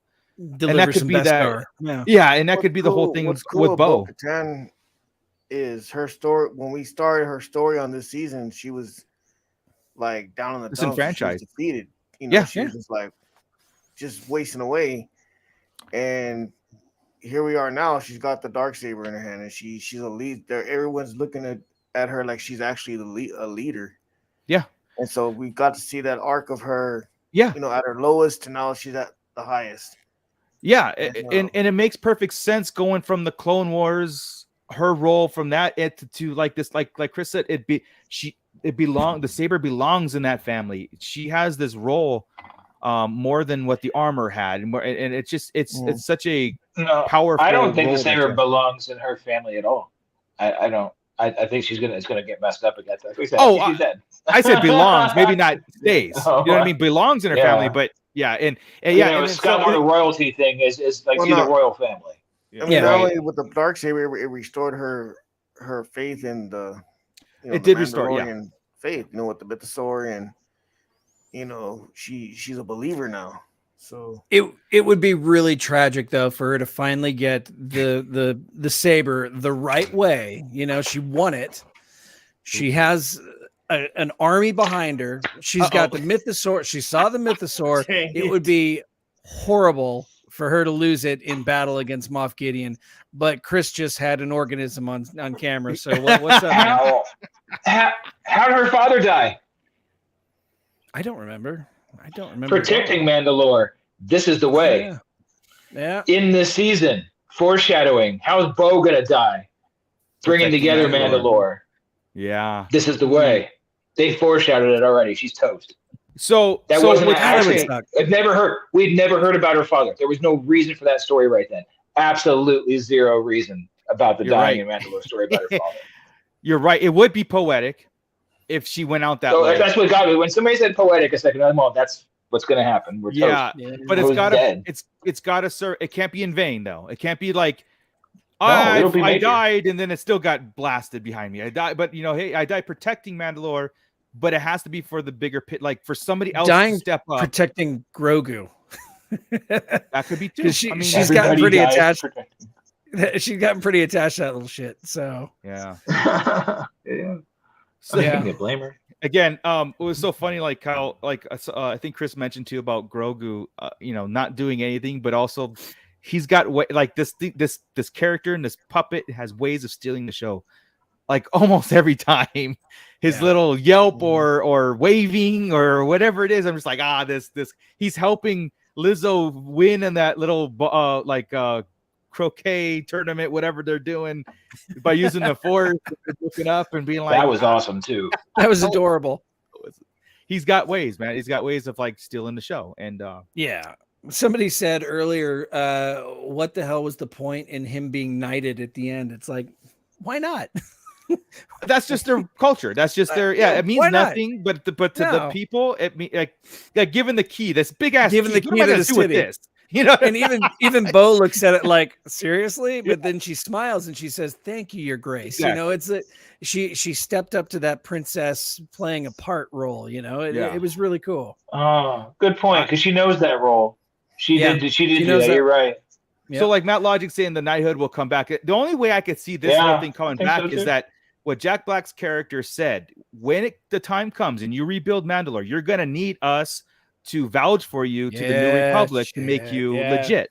It's the only way that it can come back full circle. Like we have a knight and the people to have a key to our city. It's going to be like, I'm calling in his favor. You know what I mean? Like it's allies. Now Mandalore has allies. They have no army, they have no weapons, but they have money and they have, droids. They have droids. If that button was if they hit the button, there we go. They turn back to battle droids. That's it. There's some foreshadowing. Oh my god, dude! Yeah. There's a whole lot of stuff that can happen in this little episode that everybody thinks is bullshit filler. There's a lot of stuff. Oh my god! So the Empire comes in full, swinging bats, and the Mandalorians need more warriors. Boop! We have a battalion of battle droids. Yeah, battalion. Please, that's it. Please, that's it. That'd be incredible. Filoni, you're one of us. Let's go. Oh my god. Wow. I've been trying to stop thinking of what I want to happen and think of what they're trying to show us is going to happen. And then I take those messages and completely misread them. But it's still it's fun. That's funny. White Hex. The guy's name was Hellgate. There's no way it's a throwaway. Yeah, right. Well, just like Bombardier or Bombardier. Bombardier. Bombardier. Yeah, his Imperial role will come back into play, and like Chris said, I mean, there's a lot of there's with throwaway episodes on the surface. There's still a lot under it that we can dissect and throw roles all in. When it comes to life lessons for Grogu about eating the eggs of the frog lady, and when it comes back to it's all steps going up to.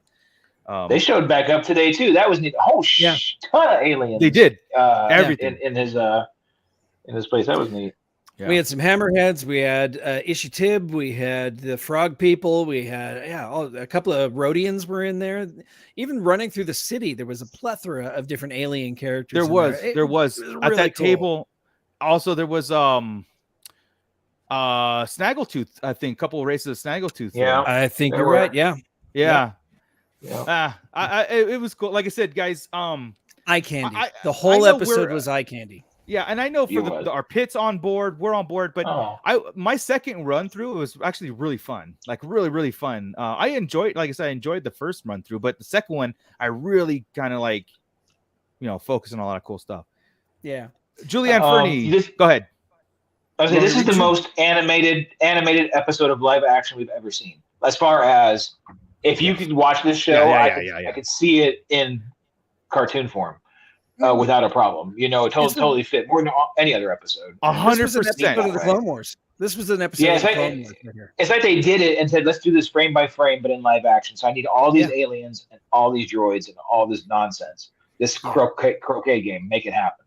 You know, knowing some insight into how they make the animation too. It's actually they are only allowed to utilize. They only have enough funding to utilize certain characters and a certain number of characters in an episode. So that's why battle droids were so readily available for everything. Copy paste.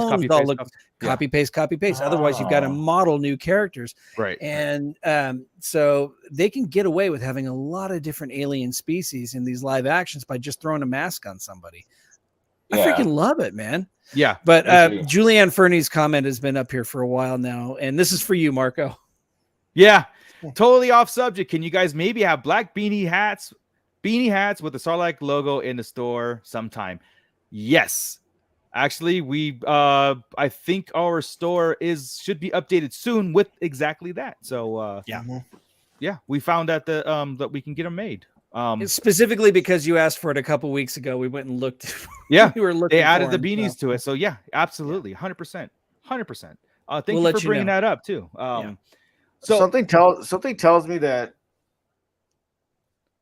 the Imperial, because I saw somebody in the chat earlier saying that it wasn't a complaint, but they were like saying that there's no cohesive enemy.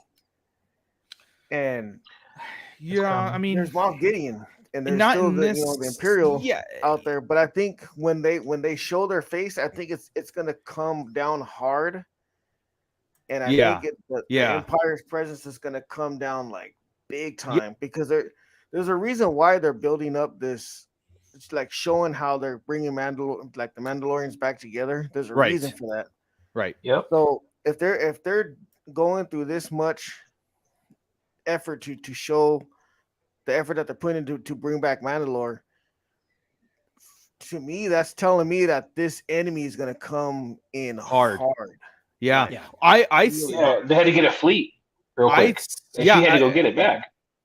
Exactly. I was like, if this season, and that's why I was talking about like season 3 and 4 being one big season, because if season 3 ends on that Empire Strikes Back note where it's totally destroyed and people are displaced because of just what you said, Joey, Gideon comes in hard, bombardment hard with fleet hard, or Thrawn comes in hard or something.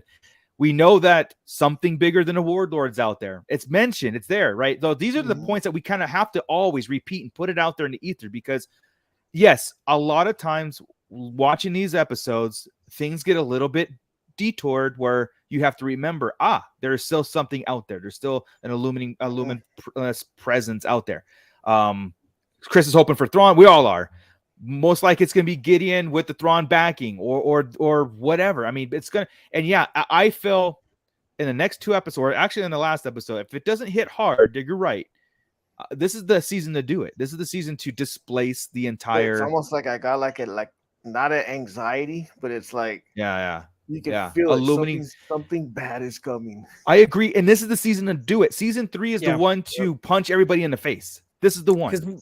We know Ahsoka's coming. We know Ahsoka's coming. We know Thrawn we say we know, but Thrawn is in Ahsoka. We don't know what his role is going to be in that. We know that it should be huge, but I think something happening here that will lead to that. I do think that's a necessity at this point. Yeah, and like what Julianne Fernie is saying, let's not be fooled. The collective enemy is one of them. I have spoken, just like Chris said. Axe, somebody in the mix, maybe Paz. I don't know. God, I don't see that either. You think Paz is? What's that one girl's name in Coruscant? Yep, Elaine. She's definitely one of them. Definitely. You have her. You might have Jack Black. It's tricky, right? How old is Linus at this point? Can I bring him up from Andor? Yeah, why not? I'm just kidding. I'm just playing. He's obviously running something. And Mike Hex is that's the sentiment. Why wait so long is disjoint. Yeah, the waiting. You think no, it's not disjointed. they're telling a story. They're building it, and I would have agreed with that for a while, right? They're building it. We don't have to have a bad guy fight out every single week. You don't have to have a main villain, and that's the thing is everybody. It does say it's disjointed. Where's it going? It's every week we're building a little bit. Just build this world building, and you have to build up allies. Yeah. And when it all collides, and I get that it's frustrating sometimes for people. I get it, but it kind of plays like the cartoons. And when you watch the cartoons again, it's like, geez, it's disjointed might not be the right word. It's a slow burn. It's a slower burn than a movie, because a movie you get to it the point in 2 hours. This is, you got to look at it on paper. 8 episodes. But I've had a blast with this season. I have too. Every single week has been like, hey, what's going to happen next season? Next week. I understand. Yeah. But see, I feel it because we talk about it, we live it, right? And it's that looming threat always out there, and we're constantly having to remind ourselves about it rather than being in our faces. Now, it will come a time where when it hits, we're like, we forgot about that. It was out. It's here now. It's all going to come to a big head. But that when you have when you're so close to something, like they give you something and then they don't get back to it a little bit, that's what I think where he's getting at. I think that's where the disjointed and I think a lot of people out there that aren't plugged in and they just kind of not discuss Star Wars, that's why they're negative on it. I think this season's slow, it sucks, it's not doing anything. It's because they're not reminding themselves about the bigger picture, not reminding themselves about what they just watched 5 weeks ago, like in the first 5 weeks of this thing. I think that's every single episode I see, they're building a wall. Yeah. Right. And that's how I see it. I'm like, and you can put the pieces together every single week. And you're like, okay, that's going to go here. That's going to go here. That's going to, no, don't get me wrong. If all of a sudden in a year or so, and it could take this long, right? With all these shows, a year or so, none of this happens, then it was a big waste. And I'm mad that I wasted all this time watching it. But right now it's an exciting time. I know it's building up. Yeah, and I know it's this episode may be smaller, but look, we just built an alliance on how to get Mandalore, recognized as a place again, right? You also have this droid deal going on. You got your Mando's back and a fleet. You have a guy that can turn on you very easily. They've shown all in this throwaway episode, right? And a throwaway episode, and there was a lot of stuff going forward for the future of the show, and that's every episode has at least that many things. Even the ones where you don't think they're any good, they're like that. And in the end, they're going to come back and be like, oh, there it is. Even if it's freaking Frog Lady coming in to save the day at the end, something will come back. Yeah, it's all Star Wars. It's one big story. I mean, we get the big epic moments. And sometimes, and I've said this before, a lot of times there's fun in the journey, and there's excitement. Not always. In the journey. Not always. No, I agree with that. I didn't have fun with Andor, dude. I didn't. Yeah, I loved it. Was not. It was there, but it wasn't fun. Yeah. I enjoyed every minute, every second of it. I mean, every second. And it's just the way the way I was and wanted Star Wars too. It's a different enjoyment, though, is it not? Than the Mandalorian. Of course it is. Because when I like Andor and I watched them all, cool. I saw it. I'm good. I liked it. Yeah. I wasn't laughing. I wasn't smiling. I didn't get a big adrenaline rush ever. It was just like, oh, that was cool. It was the first Star Wars of its kind to do like what you said. It wasn't a Saturday morning serial like Mando is. Andor was the serious tone, concentrated the Winter Soldier tone. Yeah, it was a concentrated tone of Star Wars that I felt Star Wars lacked. It needed that, and to do it in a Disney Plus show was perfect. And now it's there. Like I was actually I put on the first episode the other day, and I was like, it's freaking awesome. I love it. And because I'm not waiting a week to watch either, I can watch it as a whole and do all these things. Just like Mando, if you watch season 3 as a whole when it's set and done, I'm sure a lot of people would be like, okay, it's because it's but. What we'd love to do is we like to get an episode and we dissect the hell out of it and see what sticks. A lot of it doesn't stick, but sometimes our theories change, and that's the fun part of it. Our theories are always wrong. Yeah, but not always, but 90% of the time we're wrong. Yeah. I mean, like I said, it's all got its place, and just like Visions, just like Tales. Even the Young Jedi Chronicles that's on right now on the Star Wars, it's all got its place, and it's just the way we consume it now. See, and I can say I'm part of the odd one in our group that I love Visions. I Right. really love. I mean, I really like it a lot because I love like I said, the samurai. I love the Sure. combined Sure. with Star Wars. But like Chris with Andor, it's not that I didn't like it. It's just it wasn't my cup of tea. Mm-hmm. It just didn't give me the excitement. I get my Star Wars vibe, my throwback to when I was a kid, my joy watching things like Mandalorian Yeah. or Rebels, right? I get that. Yeah. Oh, there it is. Sure. Andor wouldn't have been my thing when I was a kid. That's the part I like. I like No, that feeling of being a kid. That's why I think maybe most of us like it, right? Andor's a bit adult for me, honestly. It just is. A little more Jedi. I'd have been happy. Throw a lightsaber in there. It can kill you. Well, maybe season 2 you'll get it. I don't know. Season 2 is promising to be, pretty more like it's what. And there was plenty of pew pew. There was plenty of pew pew. It wasn't a matter of lack of that, right? And I like the dialogue. I like stuff like that. I don't mind learning about the lore. It just was a lot of it. Well, but what we do, Chris, though, but you also have Andor in your archives in your brain now, and you pull from it too. So it's what I mean. Yeah. You're not dismissive. And of it. I get that it might not be show. enjoyable. It's just that's it. It's just not. Oh yay! Right. But it's still exactly. And I have zero problem with that. Like, well, I shouldn't because that's your thing, and I have my right. I shouldn't tell anybody else how they should enjoy Star Wars. But like, I enjoy because at times I like that serious tones of it. Like Rogue One to me was serious tones throughout and through. Yes, they had K2 as a comic relief and stuff, but it's still. And yes, Vader stole the show on that one. I get it. Mm-hmm. But Andor reminded me so much because everything's still going on outside of it. We're just not seeing it, but it's still there. Like Vader's still there.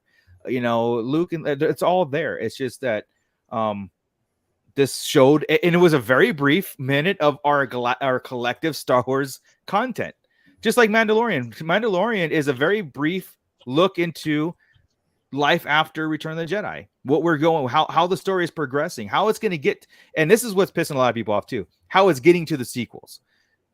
But we'll have to, you know what I mean? And like we're like, we need it to make sense because they're not going to backtrack on the sequels. They're not canceling the sequels. They're not going to they're not doing it. They're doubling down on the story they told by filling in the blanks.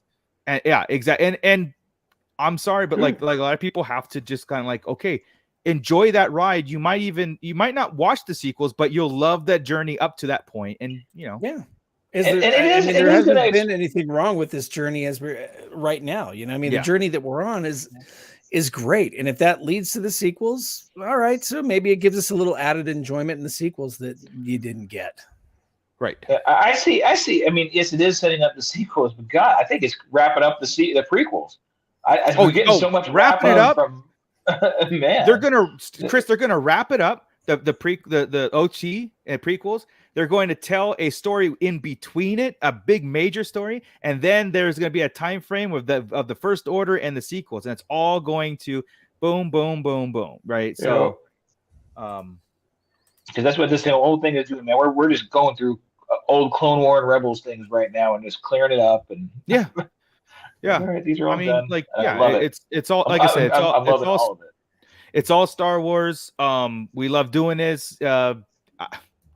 I'll be honest with you guys. Like I said, I was cool with having the 6 movies and going home, but this is all bonus. It's all bonus material, and whatever. So, to me, this feeling though that future shows and future things that Disney's gonna come out with, they're gonna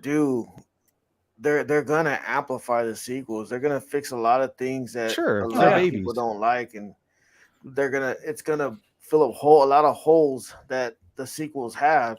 Yeah, and it's gonna be exactly like with the prequels with Clone Wars, and yes, 100%, Joey. Made the prequels a lot better.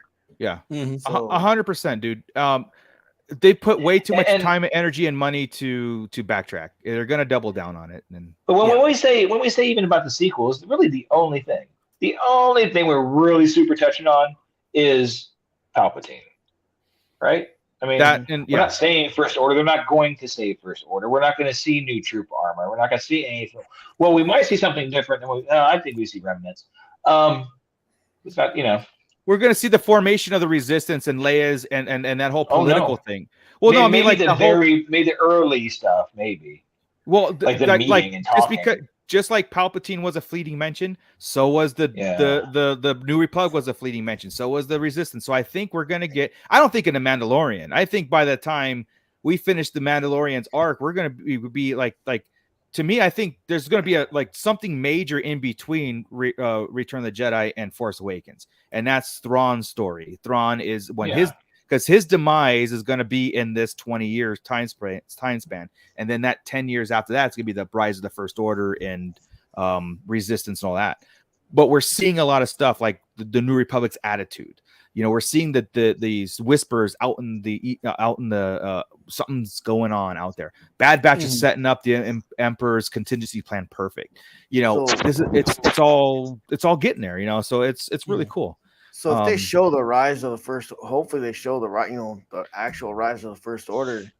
They gotta show Kylo Ren's rise to power. They're just gonna show him as a kid. Yeah, they're gonna show him. We'll ever see him. No, I'm talking about we'll get a glimpse. Like him as a kid, but they gotta show how he got from the point where he got to Luke's school to his touch in the dark side. They have to show something with that. I think I'm sorry, Scott, real fast. In the Ahsoka series and flashbacks and stuff going to Luke, I think it was a perfect opportunity to show a Ben Solo, and then there's got to be a shadowy figure in Ben Solo's ear, and because that could be the Emperor, that could be Snoke. Story is so important that they can't just. I want to see that the Knights of Ren come into play somewhere somehow. Other than the comic books where they are useless, they're wasted. So I don't see any of that playing in. I don't think. I think it's still too early in the timeline to see any kind of hint of Kylo going to the dark side. I mean, unless you're talking about like another series in the future where we see that fall. But I think I would rather, once we get this set up to whatever's coming in the future, once we're done with this whole Mandalorian timeline, I'm ready for something else. I'm ready for, and I'm hoping that's what we're going to get in not necessarily, maybe the Acolyte, a hint of the past, or in the other show, a hint of what else is out there outside of the Outer Rim. You're right. There's got to be a point where they have this timeline. We're actually in two timelines in the same thing, which is like a 30-year difference. We're getting it. We have the Bad Batch timeline, we have, and then we have this Mandoverse timeline. And a lot of the shows are in this Mandoverse timeline. Once the Acolyte wraps up and once maybe Bad Batch wraps up, they're going to be only in this frontwards timeline in between the two trilogies. It's perfect and then this is a perfect because Andor's only 2 seasons. So once they wrap that up, and then we're only going to be in this Mandoverse. It's a perfect opportunity for Disney, and it could be a 3 to 5 year plan, whatever, to be like, okay, we're doing this, and now this other show is the Old Republic stuff, or in the way in the future, or whatever they're doing. Because I mean, I get this all the time. You guys probably do too. This Bad Batch you're talking about, where is that? What's happening? And Mando, and so where are these timelines? And we're like, okay, it's this and this. It's like in this little 15 to 30 year gap that we're talking about. It's Disney's way of wrapping those projects that they announced years ago, and now let's get these two separate, so there isn't a distinct separate thing for anybody to come into play. Like anybody will know, when I watch this show, I know exactly where I'm at. When I watch this show, I know exactly where I'm at. So, and they could do 2 congruent timelines like that far apart would be great. Definitely. I hope we better get a 3rd season of the Bad Batch after the way that left off. They have to. I mean, that's I think we'll get an announcement. I thought, was it a rumor or was I don't know. I could have been sleeping. That they were going to announce this was it. The 3 was going to be it. And they played it like a trilogy, and that's why we got the dark ass ending. And I'm cool with that. That. Bad Batch 3 seasons, Andor 2 seasons. We got word that Mando can go as long as they have story and long as the people are into it. So they can go 10 seasons if they want, but that's the only one that doesn't have a definitive end, which is cool. I think Acolyte and Skeleton Crew are single season. Like Kenobi was supposed to be a single season. but we'll It's see. Supposed to be, right? Fingers. See, I can't believe anything, so it doesn't matter. No. They don't know what they're doing, so how can we? Exactly. So okay, so let's wrap this up. It's going to be interesting this week, and I don't think nothing's going to come about this week. I think there's going to be some cool tidbits and whatever, and we're going to be scrambling and looking for those bootlegged cell phone coverage of stuff, and it's all cool. It's all because eventually it'll get to us, either I just legit need one thing. or I don't care about the rest. I know, dude. I want the opening doors of when they go walk into Celebration. It's just a Thrawn, like just draped standing there. Walk through. Yeah, it's like if that's that's the thing with like I agree. Like put him in there like that, like because we're I said 2 more episodes of Mando, and it's going to be all Ahsoka hype after that. After everybody calms down and starts talking about and theorycraft in season 4 Mando, it's all going to be about Ahsoka. That hype. The stuff that we've heard already about the hype of it is already at level 10. So why not advertise the adversary if that's the adversary? Again, we're hoping, we're crossing our fingers. We're like, it makes too much sense. But again, if it wasn't the adversary before, they would have changed it. Right? I mean, like 100% they would have changed it because everybody's ready for it. There's no way they're going to upset a bajillion people. Thrawn being everybody's ready for it. Yeah, and it will get blue fever, man. It would be. Oh, it would be cool to see like the Ahsoka logo there, and then see it kind of dust away, and then behind it was the red eyes. That's on stage right there. But the actor wasn't, and then he comes out. Yeah, dude, come on. Or the Chimera logo, right? It's like, Oh yeah, eyes on the prize, Chris. Eyes on the prize. It's coming, man. We're days away. By the next episode, I should be in here going. Oh, I hope so, man. I hope so. Like fingers crossed. I won't even come on the show next week if it's not. Just forget it. I don't care about Mando anymore. Nothing. Yeah, I don't get Thrawn next week. It's over. So okay, so let's wrap this up. And then of course we'll be back next week to talk about all Celebration news and Mando's episode 7 of the season 3. I don't even know what it's like 21 or whatever it is. So, if you guys have any final thoughts before we get to our closing statements and our close out, now's the time. Nassim? I enjoyed it. I saw all the negativity online, and I'm just like, I don't get it. It's just people bitching about bitching at this point. It's like watching the Clone Wars and expecting something different than the Clone Wars. You know what I mean? Because the Clone Wars was rife with episodes that were just like this, and people universally love the Clone Wars. There were some episodes in there that were kind of meh, but you know what? Sure. Overall, you loved it. You loved it. So what's the problem here, folks? I don't get it. I don't see what the problem is. No, it says Mandalorian. You know what I mean? Yeah. So will we get Mandalorians? Everybody's like, Mandalorians. I want more Luke Skywalker. Where's Luke? Yeah, where's this? Sometimes they could not backfire, but sometimes you give the thing too much of a good thing, and everybody lost their shit when Luke showed up, and now it's like we opened our eyes to potential, to possibilities and future shows that maybe some people are just stuck on that. We just want explosions and cameos, and I never think about Luke. Right now. I don't either. I know Luke's off doing something else. Will he come up by the end in the Thrawn thing? Possibly, but they have Ahsoka for that now. Yeah. And they're going to have Ezra for that. And they're going to have the 2 Force users or whatever that Thrawn has, right? Or a Night Sister. They're really on that Morgan Elsbeth. What's that? Who's going to end up being the Talon Card if they end up pulling off this Heir to the Empire thing? Talon Card would be... do we have a smuggler type friend right now? I'm not Han. Hondo. Good. Yeah, Hondo. Hondo. That'd be it. I think you guys mentioned that before. We did. I was trying to think of what it was, but because he was a pirate versus not a pirate, it's an outlaw, right? Right. But there was somebody else, but maybe it was just Hondo. But Hondo needs to come in. If we went through that, I think we did on that. I'm pretty sure there's a hot topic on it. We kind of just went character by character. Instead of Sabayoth, you did. I'm going to get Windu, and instead of Luke, it's Ahsoka. Yeah. Instead of the twins, now it's Ben and Grogu. Yeah. Right. That's Oh, that still needs to happen. Damn. Now can just get Grogu. I mean, all he needs is Grogu. Apparently, I mean that we've already got that. You know, they're already Grogu. going after him. Now and then it just fits into. It's already there. Yeah. You don't need twins. You just need Grogu. Shit. And I do want to see it. I'm pretty sure everybody's kind of high on the idea, or the Morgan Elsbeth, the one that gave up the Beskar thing that she asked about Thrawn, right? When Ahsoka asked her, if she's a night. Supposedly she is a night sister. I keep seeing that come up. Really? Like, she's going to be in almost every episode of Ahsoka. But as a night sister, like the rumor, like she's as a something.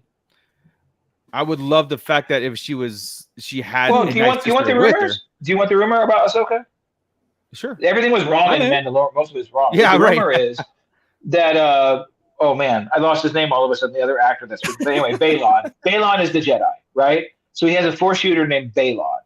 Balon and the Night Sister, Morgan Elsbeth, are going out to get Thrawn. That's how it's going to start. That type of thing. So the Force users, for some reason, are going for Thrawn, and then he comes back, and that's where it all goes. So that's where his people will be. He'll have Force users already coming in, kind of like he did before. But with gotcha. And then, but that matches up well because remember in the Thrawn, it was just Luke Skywalkers, right? So now that you've got two, Leia really wasn't much of anything besides having the babies, right? Right. Not to be rude, but she wasn't powerful right then. Didn't mean she was just making babies. That came out completely wrong, and now it's canceled. Soundbite. But now with Ezra and Ahsoka, you have to have, and Grogu, you have to have multiple Force users. Oh yeah, yeah, and the Islamir. Oh yes, okay. Yeah, he's got to protect himself. So, has there been any rumor of the rest of the Chiss showing up, like the Skywalkers? That would nothing like that. No, nor the Islamir. I made the Islamir up right now too. But, okay. Dick. But the two Force users are the key. That's it. He has people with him already, which is dope. But it's not Windu, so that made me sad. Right. Again, the rumors and that could be completely gone, and Windu will become there. Yeah, because Bo has the Darksaber right now, and that wasn't any part of it. And there's a lot of there's a lot of public push for Samuel Jackson. So I mean, there really is. It's been like that since day one. Not from this camp, but that's okay. this particular square in the upper right corner maybe doesn't want the upper right corner doesn't necessarily want Samuel Jackson. I wasn't pushing for it originally, but since everybody had it, it fits. It just does. Fits. Yeah, I mean, yeah, exactly. It does. Whatever. In one way, but not in a. I lost my hand and survived the fall. I hate that idea. I always hate it. No, he's got to be a clone. I like the idea of taking his hand and cloning him. Yeah, exactly. I like that idea. That's the only way to do it. Honestly, it ain't gonna. Yeah, exactly. I mean, that's what they did. And that's the exact. I was just gonna say that's the exact story of Luke. Yeah. So why wouldn't it be when Duke? God, I'm not off it. I think they're still doing it. Yeah, I mean, Grogu, Ahsoka, and Ezra are 3 Force users. Oh God, are we gonna get on the Night Sister? Are we gonna get Grogu? There's no damn you. Look at Joey. Joey's just like, get me out of here. Can we get it? But they make him evil. You got little evil Grogu going against regular Grogu. Funny. I want it. It's the Bizarro Grogu. Yeah, Bizarro Grogu. His name is just Greg. Greg.